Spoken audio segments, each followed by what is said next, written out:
May I request Nishit, whom I have known for now almost 35 years.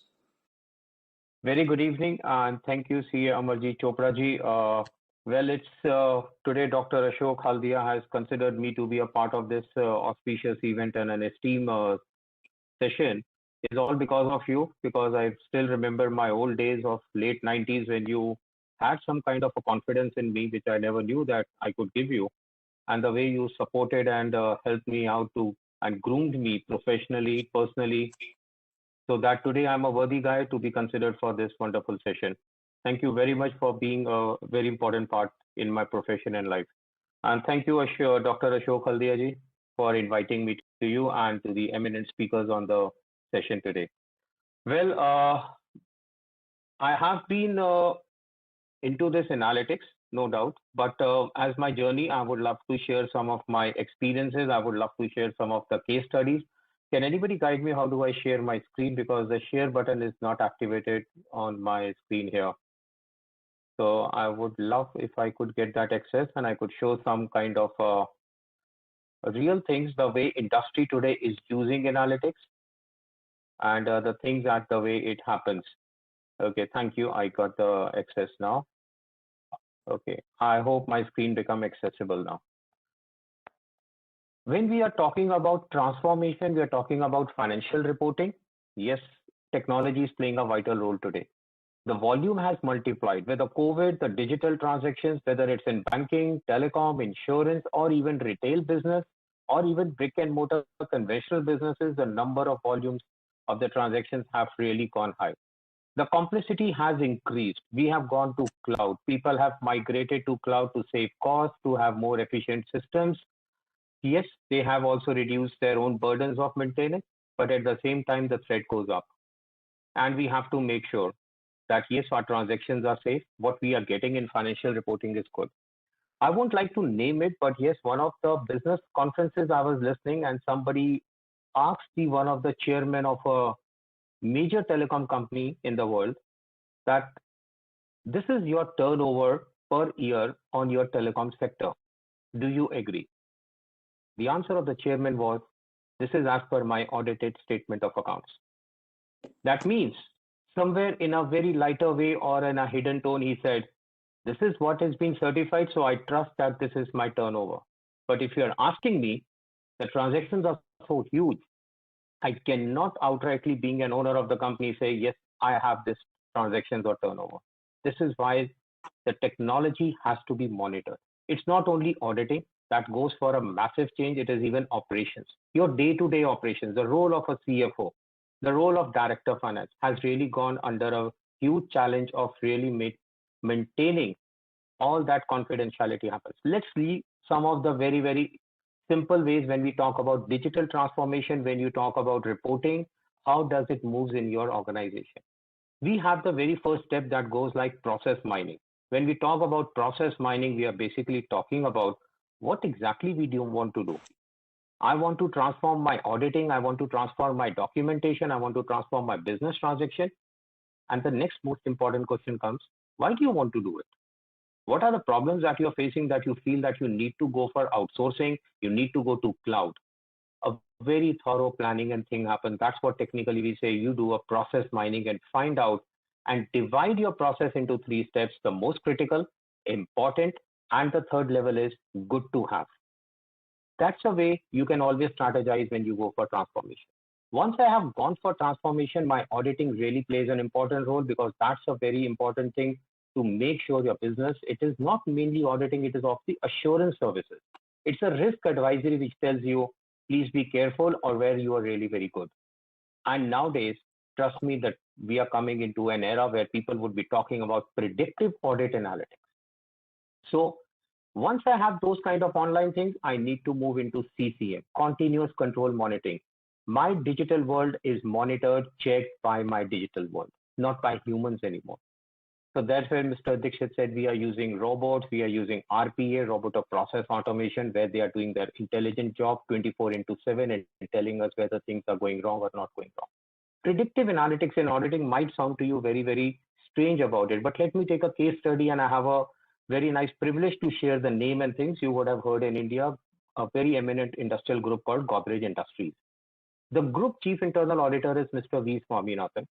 And in 2003 and 2004, he asked me to come and do a consulting for him, in which he was automating his entire audit analytics. And after doing that job, he said, Nishit, can I do something where I need not sit with my audit team of 28 or 25 people and ask them, please make an audit plan for next 1 year, quarter-wise, half-yearly wise, and then we finalize it.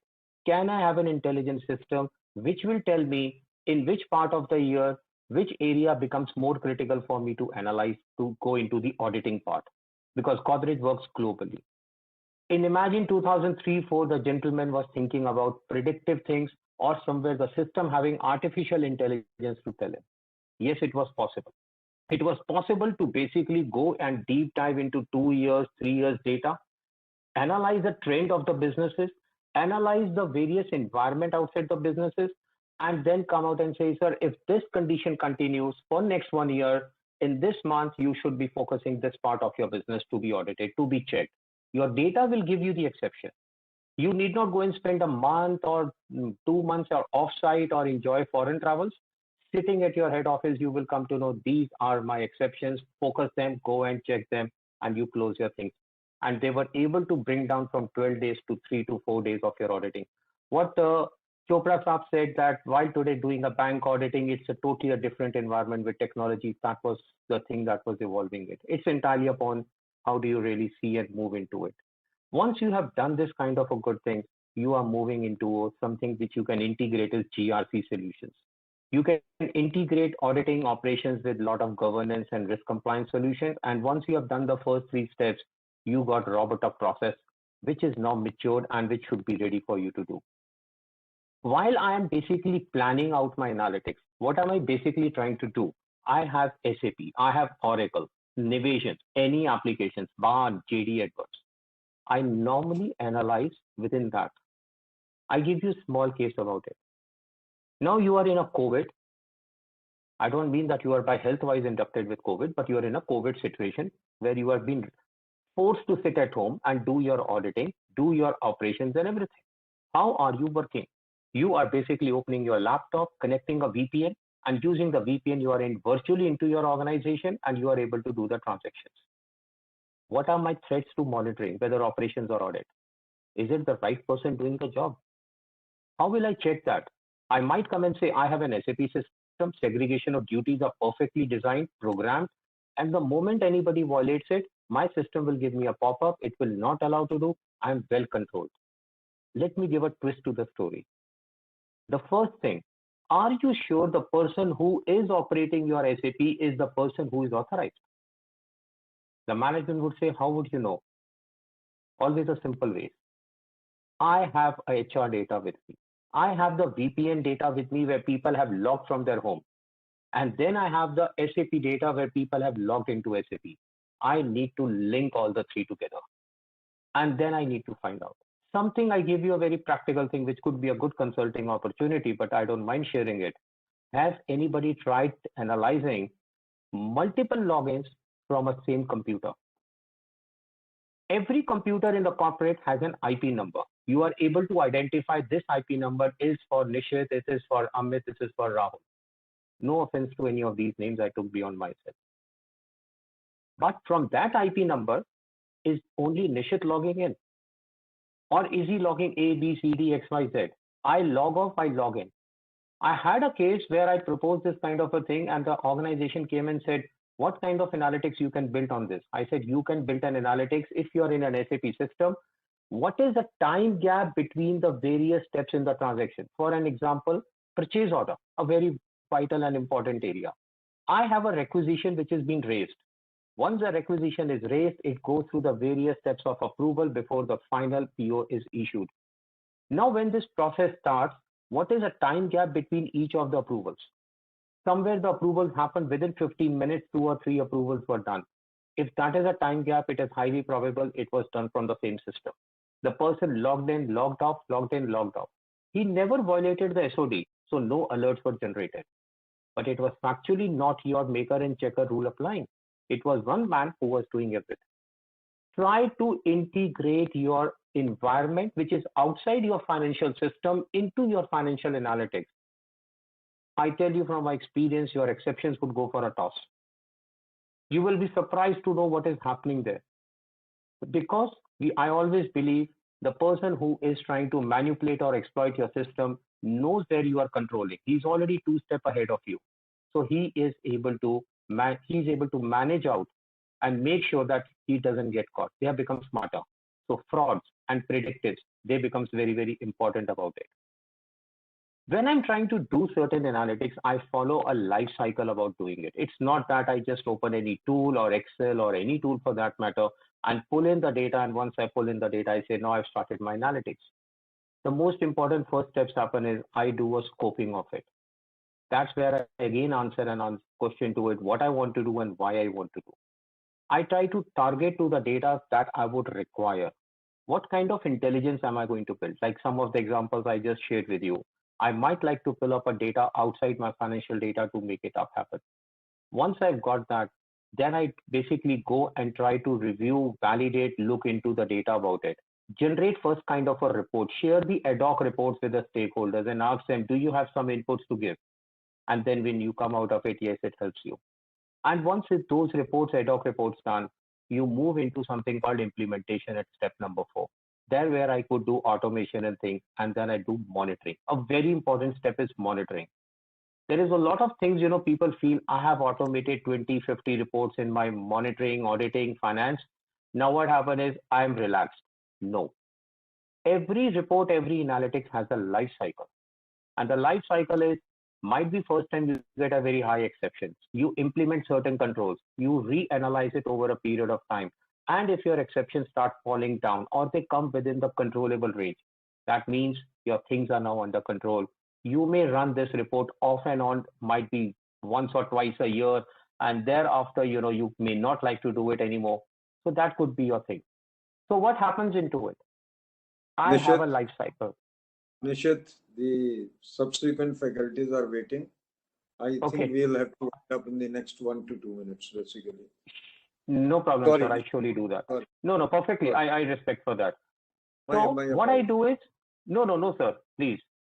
So in the monitoring, I would look into it. And if I find my exceptions comes into it, I move to the next grounds. I look to the new areas and I start moving ahead. So analytics is not one-time activity. It keeps evolving into it. Nowadays, companies or the people, they are basically looking into some kind of smart analytics dashboard. This is what I just wanted to show some of the case studies where we have seen the industry is moving and looking into. You could have multiple verticals that could happen, could be retail, sales, or anything. For an example, I want to look into my procure to payment. I have a cycle for procure to payment. I want to look into a vendor master, a very basic thing about it. So where you could have smart dashboard, which could run something like your, a mini kind of a summarized or a mini dashboard based on the various reports that you have put onto it. And then if you want, you can always move ahead. Something very common thing like in SAP or Oracle system, like one-time vendor. So if I want to look, yes, you could have something, how many transactions you have done, which is being open with the one-time vendors and how many transactions are being paid with the one-time vendor. So I can look into that side of the story also. And if that is there, you can always customize and make these reports. In the COVID, you can run these reports over your mobile phone, smartphones, the way you want to. But yes, nowadays, industry is looking into this kind of it as a continuous thing linked to the source data, and we have the dashboard running. So that's what is there for me to share with you. And thank you very much, sir. And it was indeed a pleasure coming back with you again on such an auspicious forum and the platform. Thanks for this team opportunity. Thank you very much. Thank you, everyone.